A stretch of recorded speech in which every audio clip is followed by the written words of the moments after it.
கஷ்டம். போட்ட பணத்தை எடுத்துடுவான். அதுக்கு மேலே 100 ஹெலிகாப்டர் வாங்குவான் கொஞ்ச நாள் கழிச்சு, அந்த ஹெலிகாப்டர் உடஞ்சிச்சுன்ட்டு. அப்போ அந்த ஹெலிகாப்டர் வாங்கின ஹெலிகாப்டர் உடையணும் என்ன பண்ணணும்னா போர் நடத்தணும். எங்கே கொண்டு வந்து நிறுத்தணும் புரியுதுங்களா உங்களுக்கு? ஒன்று சின்ன நாடு பாகிஸ்தான் கிட்ட கொஞ்சமாக ஒரு பொருள் விற்றா போதும், இந்தியாவுக்கு வந்து 10 விற்கணும்.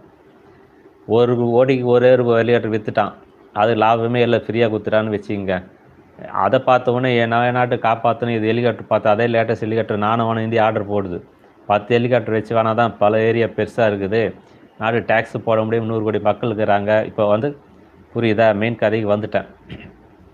10 ஹெலிகாப்டருக்கு 10% லாபம் போட்டால் என்ன 1 கோடி.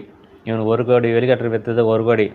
ஆனால் அதுக்கு லாபம் பார்த்தீங்கன்னா எங்களுக்கு வந்து 10 லட்சம்னு வச்சுங்க. வாங்கின விலையே பார்த்தீங்கன்னா அவனுக்கு ப்ரொடக்ஷன் காஸ்ட்டு 50 லட்சம் வச்சுங்க.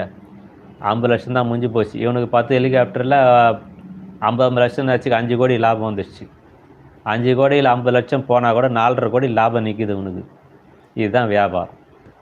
அதே சமயம் இந்தியா பாகிஸ்தான் 2 நாடும் மொத்தமாக போரில் ஒழிஞ்சு போச்சுன்னா இவனுக்கு வியாபாரம் பண்ணுறதுக்கு இடமே கிடையாது. அதனால தான் சண்டை லேசாக பெருசாக